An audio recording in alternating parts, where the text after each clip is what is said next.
Welcome to Choice Classic Radio, where we bring to you the greatest old-time radio shows.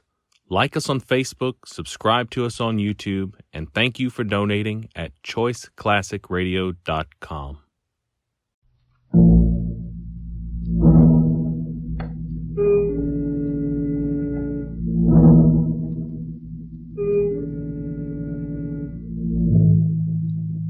You are alone in Paris, unable to speak the language, unable to cope with a gigantic conspiracy which seeks to convince you that you are mad. And you know you are the victim of a plot from which there is no escape.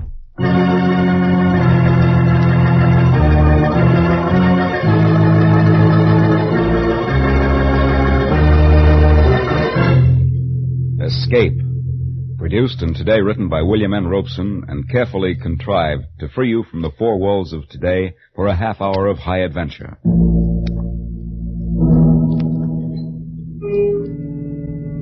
Today we escape to Paris at the time of the Great Paris Exposition and one of the recurring legends of the 20th century in Alexander Woollcott's version of the story of the Vanishing Lady.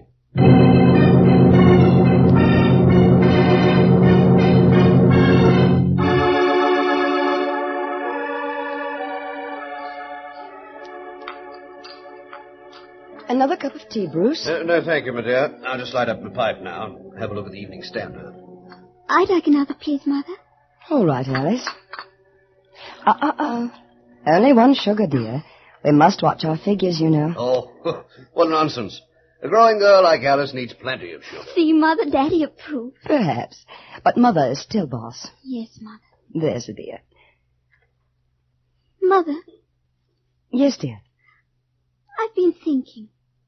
Yes, dear. I've been thinking about my grandparents. Oh. I know all about Daddy's parents. How Grandfather Stanley commanded a dreadnought at the Battle of Jutland. It was not a dreadnought, Alice. It was a heavy cruiser. Yes, heavy cruiser. He got the VC, and how Grandmother Stanley was a volunteer nurse at Westall Arch when the Zeppelins came over. And I know about your father, too, and how he died in India from his wounds and how gallant he was at the Khyber Pass. But, Mother... Yes, dear. You've never told me anything about Grandmother Winship. Haven't I? No, and I'd like to know something. Bruce. The child's 16. I think it's time she knew. But, Bruce... And you'd probably feel better to get it off your chest. What, Mother? What is it? Well, my dear, I've never talked about your grandmother because I've always half believed that someday, somehow, she'd come down our garden walk and... Oh, I know it sounds silly. And explain where she's been for the last 20 years. Why? What happened to her? I don't know, and I don't suppose I ever will. Cynthia, darling, if it's going to upset No, you... Bruce, you're quite right. It would be best to get it off my chest, as you put it. As you know, Alice, I was born and brought up in India. And I was about your age when my father was killed in the Khyber campaign. Mother decided to leave India for good and return to her old home in Warwickshire. However, since it was necessary for her to go to Paris to attend to some details of my father's estate, she decided we should leave the P&O boat in Marseille and proceed by train. You may imagine the timidity with which we two unescorted ladies traveled across France, without the slightest knowledge of the language, and without, indeed, assurance we could find a hotel room in Paris, though we had telegraphed for reservations from Marseille. You see, dear, the Great Paris Exposition had just opened, and the city was jammed with visitors from all over the world. You may imagine our relief when we arrived at the Grand Hotel Universel and heard the clerk speak in quite understandable English. Mademoiselle Winship, welcome. You will please to sign the register here. You have our reservation. Oh, indeed, yes. Oh, most fortunate, madame, that you telegraphed. I reserve for you the last room in the house. Oh, I'm so relieved. Here, Cynthia. You may as well learn now to sign a register for yourself. Oh, yes, Mamma. Where do I write? There in that line. Oh, yes, I see. Voila. You are fatigué from your journey, no? I shall have the boy show you to your rooms at once. Chasseur! Oui, monsieur. L'appartement 342 pour madame et mademoiselle Winship, tout de suite. Bien, monsieur. This is your baggage, madame? Yes, these 6. La voilà le bagage. Il y a Cynthia. 6 pièces. Entendu. You'd best carry the little one with the medicine in it. Yes, Mama. Permettez-moi, mademoiselle. Thank you. I'll take that one. The little red one? Très bien. This way, ladies. Keep your eye on that porter, Cynthia. I don't trust this Frenchman. Oh, Mama. I don't think he'll make off with our things. Oh, here's the lift. 3e étage. 3e. Oh, I do wish we could have gone straight on to Southampton. But you'd only have had to come back across the channel to see the solicitor, Mama. We really saved time this way. I suppose I wish we hadn't come to Paris at all. Such a sinister place. Oh, Mama. Voilà, le 3e. This way, ladies, to the right. Attendez. C'est bien. 338, 343, 340... Oh, voilà. Entrez, ladies. Thank you. Oh, what a lovely big room. And look, Mama. French windows. Oh, and the park out there, and that square with the statues. The ladies desire. No, thank you. Yeah. Merci. Oh, Thank you, those ladies. beautiful, beautiful bridges. Oh, Mama, it's like something out of a book. Yes, my dear. That's the trouble with Paris. So attractive. But underneath it's evil. Oh, and Mama, the furniture, the gilt clock, and this lovely marble-top table. Oh, Mama, everything is so French. I'll be very glad to be on my way to where everything's English by this time tomorrow. Now, come away from that window and help me get into something comfortable. There's a dear. Yes, Mama, of course. I don't know when I've been so tired. I just can't seem to catch my... Mama. Mama, what's the matter? Mama, speak to me. Here, I'll get you up into bed. There. Now let me loosen your corset. Here, Mama, here are the smelling salts. Breathe deeply, darling. Mama. The telephone. I've got to get a doctor. Hello, operator. Will you please send a doctor up to room number... let me see. Number 342. Pardon? Qu'est-ce que mademoiselle désire? Will you please send a doctor to room number 342? Je ne comprends pas. Qu'est-ce que mademoiselle désire? A doctor, please. Ah, oui, un docteur. Oui, mademoiselle, tout de suite. While I waited for the doctor, I did everything I could think of to bring my mother back to consciousness. I massaged her fingers and toes. I put wet cloths on her forehead. I waved the smelling salts under her nose. But she lay silent and white and unmoving, like one dead. Only the quick, shallow movement of her breast assured me she was not. And all the time another anxiety possessed me.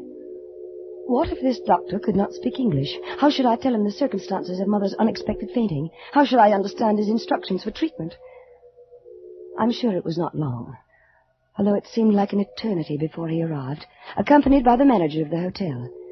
And to my great relief, they both spoke English. The doctor felt Mother's pulse, took her temperature, and did the usual things that doctors do. And then he turned to the tail-coated hotel manager. La jeune femme parle-t-elle français? Pas un mot. Vous en êtes sûr? Tout à fait. Alors, je peux parler à mon aise. Monsieur, ceci, c'est une affaire très sérieuse. N'ayez pas l'air alarmé lorsque je vous mets au courant. Cette femme est atteinte de la peste. La peste? Elle n'a qu'une heure à vivre. Je n'ai pas besoin de vous dire que si ceci se connaît, votre hôtel perdra tous ses clients. Et mon Dieu, et pas seulement... While they talked in this language I couldn't understand, I looked from one face to the other, trying to read from their expressions how serious my mother's illness was. But they were as casual as though they were ordering dinner. And finally I could stand it no longer. Oh, you must tell me. What is the matter with her? Mademoiselle, your mother is ill, yes. Seriously ill. It is a collapse, due perhaps to the strain of traveling. However, a week or two of absolute rest will work wonders. A week or two? Well, we were to go on to England tomorrow. That would be out of the question, mademoiselle. She cannot be moved for at least several days. Right now, she must have complete rest. The next 24 hours will be critical. Oh, Mama. Poor Mama. No, mademoiselle, you must not break down, too. I need your help. Yes, doctor. Immediately, I need some medicine. Will you fetch it for me? Why, I must not leave your mother for a moment during these critical hours. Here, I will write down this address and a little message to my wife. Your wife? Yes. I have the medicine already prepared at home. It will be faster to go there for it than to a pharmacy. There are very few chemists who have the ingredient. But couldn't you telephone? Hélas, I have no telephone. Well, a messenger, perhaps. Mademoiselle does not know Paris en fête. With the exposition opening, nowhere can you find a reliable messenger. They are all selling souvenirs. But, Oh, no, mademoiselle. You will accomplish the errand more rapidly yourself. Here is the address. 24 bis Rue Val-de-Grâce. And here is the message to give to my wife. But I don't know Paris at all. I'm a total stranger here. I am sure the manager here will give the necessary instructions to the cabby. Indeed, I will.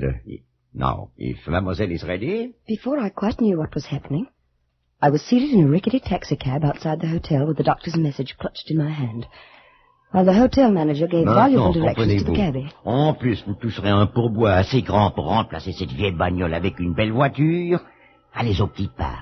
Prenez la piste la plus circuiteuse et surtout, ne soyez pas de retour en moins de 2 heures. Entendu? Entendu.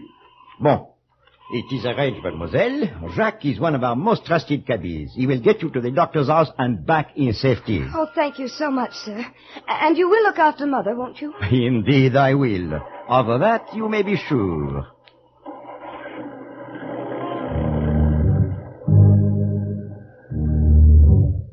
When we left the hotel, we crossed a huge square with statues around it, and turned into a wide avenue which led up a gentle incline, at the top of which was a huge arch. But before long, we turned off to the right into narrower streets. It must have been 20 minutes later when we turned into another wide boulevard, and I saw another huge arch up ahead. Or was it the same arch? Driver! Mademoiselle! Haven't we passed that arch before? Regardez, mademoiselle, voici l'Arc de Triomphe, là-bas la Tour Eiffel. Driver, I don't want a sightseeing tour. I want to go to this address directly. Don't you understand? Now, please take me there at once. Eh ben, on fait de son mieux. De la patience, mademoiselle. Paris, c'est une grande ville, voyons. At last, we turned into a narrow street and pulled up before a grim grey house. The blue enamel sign on the wall read number 24 bis. I jumped out of the cab almost before it stopped, rushed up the 3 stone steps and pulled at the brass bell knob. Oh, hurry, please.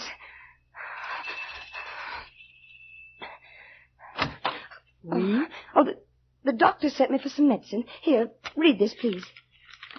Retenez cette jeune femme aussi longtemps possible. C'est de la plus grande importance pour l'avenir de Paris et même de la France. Oh, entrez, mademoiselle. Thank you. Quand vous ne pouvez plus la faire attendre, donnez-lui une bouteille de pastilles. The doctor's wife stood there reading and rereading the note as though she didn't understand it. And until I thought I would scream. Please hurry. Get me the medicine. It's my mother. She may be dying. I must get back to her. Please hurry. Asseyez-vous. She pointed to a chair. Attendez. And slowly walked down the hall and closed the door behind her. I waited and waited. And I wondered. Wondered about the time the taxi had taken to get here. About that arch that looked so familiar. And I was torn by the 100 nameless anxieties that torture you when your nearest and dearest is ill. And then I heard something that froze my blood. A telephone. A telephone clearly ringing somewhere in the house.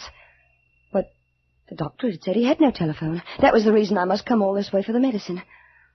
Oh, no, it couldn't be in this house. It must be next door or across the street. Of course, that's where the sound was coming from. Allô? But no. It was the voice of the doctor's wife answering the phone. Oh, no. No, what monstrous plot was this? I felt my scalp crawl with terror. My brain pounded and my head felt as though it would burst. I wanted to scream, to run out of this awful house, to run all the way across Paris to the bedside of my mother. Voilà, mademoiselle. Oh, thank you. Thank you. Au revoir, mademoiselle.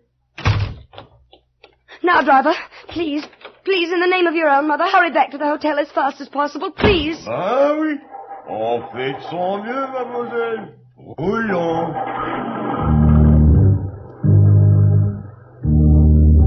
But my pleading was of no use. Either it was misunderstood or ignored. We crawled across Paris, just as slowly as we had come. And I was certain I saw that same white arch 3 times. But at last we crossed the great square with the statues, and I knew we were close to the hotel. Oh, please, please hurry. Zut, on fait de son mieux, mademoiselle, voyons. Just beyond the great square, we turned up a narrow street which shortly entered a wide circle, in the middle of which was a tall, slender monument. The driver swung around the monument and pulled up before the entrance of the hotel, reached back and opened the door. Voilà, mademoiselle. I jumped out of the cab. And then I saw the sign over the entrance. It said, Hotel Ritz. Driver? Driver, you've taken me to the wrong hotel. I'm staying at the Grand Hotel Universal. Mais non, mademoiselle. Je vous ai pris au Ritz. Et je vous dépose au Ritz. No, I don't understand what you're saying. But will you please take me to the Grand Hotel Universal? C'est ici que je vous ai pris en charge et c'est ici que je vous Oh, you dépose. stupid man, can't you understand? My mother is sick. You've taken more than 2 hours to get me to the doctor's house and back. Can't you understand? My mother is sick, perhaps dying. Les affaires de mademoiselle ne me regardent pas. Donc, si mademoiselle Roland l'amabilité... I looked around me. A small group of passers-by had stopped and were listening curiously to the argument. And then they joined in, taking sides. Everywhere I looked were foreign faces. Strangers, enemies. And then, shouldering through the crowd, I saw a bare-headed young man in tweeds, with a pipe clamped in his teeth. And before he had a chance to speak, I knew help had come. I say, having some trouble. Oh, thank heavens, you're English. Right you are. Now, what seems to be the matter? I told him as rapidly as I could, and he paid the mulish cabbie. He popped me into another cab. 5 minutes later, we walked up into the lobby of the Grand Hotel Universal. The manager was behind the desk. My mother, is she all right? I beg your pardon, mademoiselle. My mother, Mrs. Winship in 342, is she all right? There is no Madame Winship in 3242. What? 342 is occupied by Monsieur Auguste Noailles, a permanent guest. But don't you remember me? I'm Cynthia Winship. 2 hours ago, you put me into a taxi to go to the doctor's house for some medicine for my mother. I am afraid that mademoiselle is mistaken. I have never seen her before in my life. Well, look here, what is this? No, listen, I swear to you. It's just as I say. We signed the register less than 3 hours ago. We got in on the train from Marseille. Well, let's have a look at the register. Yes. I'll show you I'm in 342. Where is the register? It is there, mademoiselle. You may see it for yourself. See today's date. 14 guests registered, but I do not see any mademoiselle or Madame Winship. Do you? No. What have you done with my mother? Please, what have you done with my mother? I demand that you answer you me this please, minute. Mademoiselle, what have you done with... I should not like to ask you to leave. Switcher, please. To get to the bottom of this. Perhaps mademoiselle is mistaken. Perhaps she is registered at some other hotel. No. This is the hotel. The Grand Universal. You were standing there when we arrived. You handed my mother the pen with which she registered. You came to the door with a doctor. You put me in a taxi. But I assure you, mademoiselle, these are fantastic. Wait a minute. Fantasies of yours, that is bellboy all. there. He carried our baggage. He'll remember. Garçon. Oui, monsieur. Vous vous souvenez d'avoir porté les bagages de madame à numéro 342 cet après-midi? Non, monsieur. There were 6 pieces, don't you remember? You wanted to take them all, and I insisted on carrying the little jewel case. It was a little red one. Oh, non, mademoiselle. C'est la première fois de ma vie que je vois mademoiselle. He says he never saw you in his life before. But this is monstrous. It's impossible. My mother is somewhere in this hotel. What have you done with her? What have you done with her?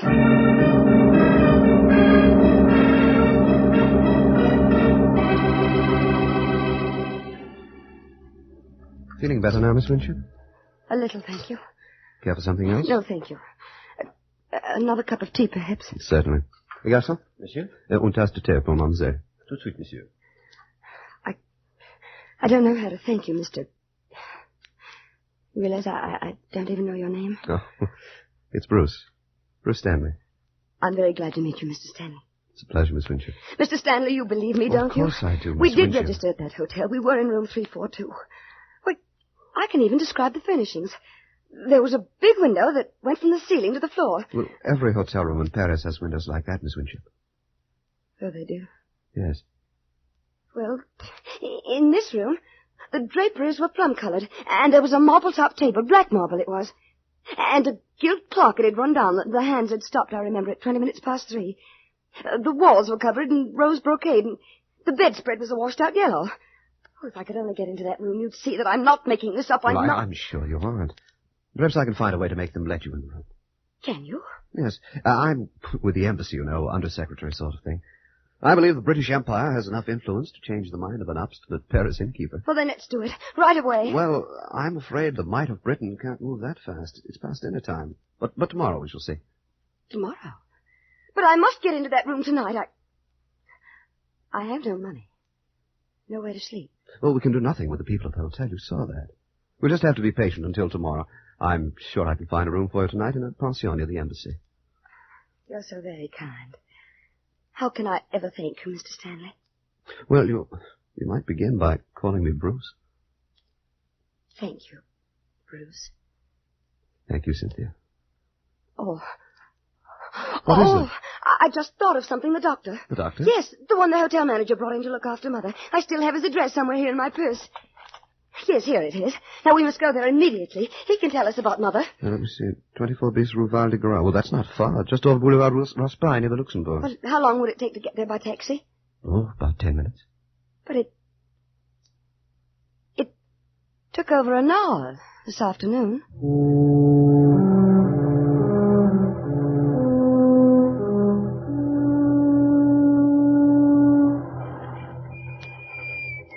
Voilà, monsieur. 24 bis, Rue Val de Grâce. So here we are. Yes, this is the place. Attendez, mon vieux. Très bien, monsieur. The house is dark. Well, it's quite late. Well, I don't care. We've got to find out tonight.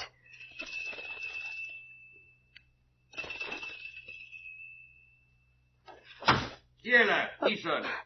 Where is he? There at the upstairs window. Monsieur le docteur, c'est mademoiselle Winship. Elle veut vous questionner à propos de sa mère. Winship? Je ne connais pas mademoiselle Winship. He says he doesn't know you. But he must. He must. Doctor, don't you remember this afternoon? You sent me here to your house for medicine for my mother. Je ne comprends pas l'anglais. He says he doesn't understand English. Oh, the liar. The dreadful liar. He does. He speaks perfect English. Et vous, jeune homme, je vous conseille de ne pas déranger le repos des gens comme il faut et de vous en aller avant que je n'appelle la police. I'm sorry, Cynthia. Oh, Bruce. What am I going to do? What am I going to do?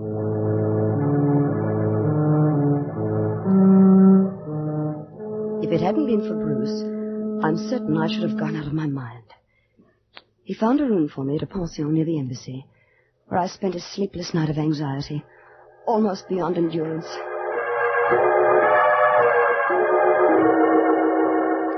Bruce called for me at 10:30 the next morning and took me back to the hotel. To my surprise, the attitude of the manager had changed completely. But of course mademoiselle may inspect room 342. We are only too glad to convince mademoiselle that her mother is not and never was in the Grand Hotel Universel. Why, I personally will escort you to the room. This way, please, to the ascenseur. Oh, Bruce, that terrible man. That horrible... Cynthia, don't let him upset you. Monsieur, au troisième. Troisième, monsieur. Now, remember what I told you last night, Bruce. You'll see. Plum-colored draperies, black marble-top table, rose walls, and a gilt clock with hands stopped at 20 minutes past 3. You'll see. Yes, Cynthia. Voilà, le troisième. This way, please. It was room 342 that you wished to see, mademoiselle? Yes, that's right. Third door to the right. Parfait. You see, Bruce? I know where it is. Yes, my dear. Here we are. Voilà. Enter, please. Now, Bruce, you'll see. The yellow bedspread... Oh. Not quite the room you just described in the elevator, mademoiselle. The drapes are royal blue. No. A little dusty, I fear. I must have this room renovated. You see, there is no marble top table. No. The clock, as you notice, is running. And right on time, it seems. And the walls are not rose bouquet, but yellow-flowered wallpaper. Now, my dear mademoiselle, you see how thoroughly mistaken you are. No!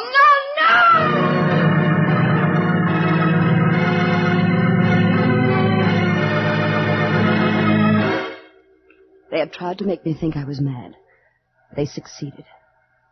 I remembered nothing until I awoke in my aunt's house in England 2 weeks later, thanks to Bruce, who never left my side during those terrible days when my sanity hung in the balance. Well, that's the story, Alice. And that's why I've never been able to talk about your grandmother Winship. Oh, Mother, how horrible.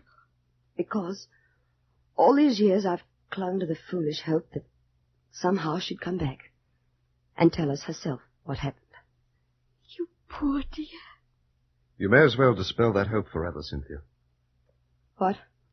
Since you at last brought yourself to discuss your mother's disappearance, I think it's time you knew the true facts. Bruce. Your mother died 20 minutes after you left the hotel on that fool's errand for the doctor. Oh, no. She died of the bubonic plague. She had caught it in India before she sailed. The doctor recognized the symptoms the moment he examined her. He told the hotel manager in French in your presence.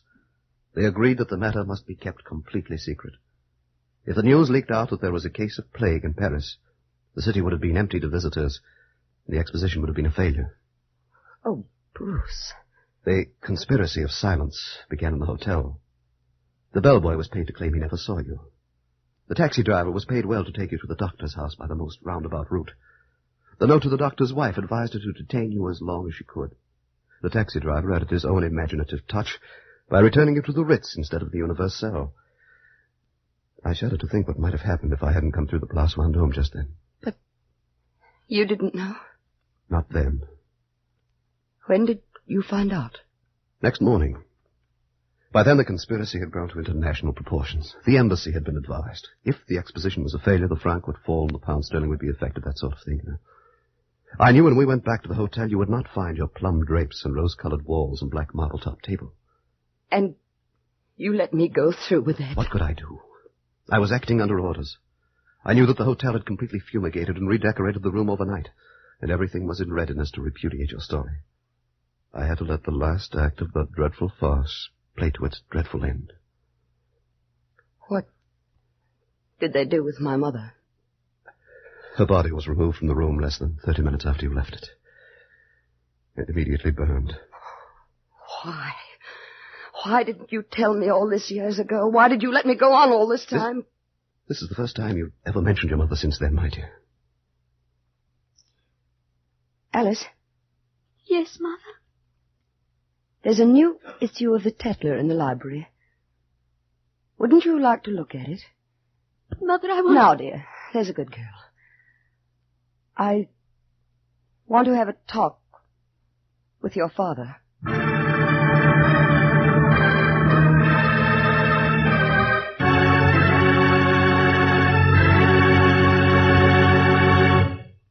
Escape, produced by William N. Robeson and directed by Norman MacDonald, has brought you The Vanishing Lady by Alexander Woollcott, freely adapted for radio by Mr. Robeson. The part of Cynthia was played by Joan Banks. Bruce was played by Hy Averback. The hotel manager and driver by Ramsey Hill. Musical score was conceived by Cy Feuer with Eddie Dunstetter at the console. Next week... You are deathly afraid of snakes. And between you and a fortune, between you and escape, you're on the white jaws of a deadly cottonmouth.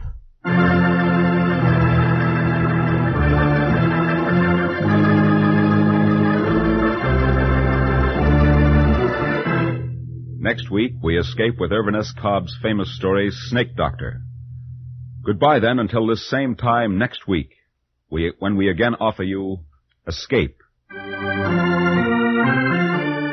This is CBS, the Columbia Broadcasting System.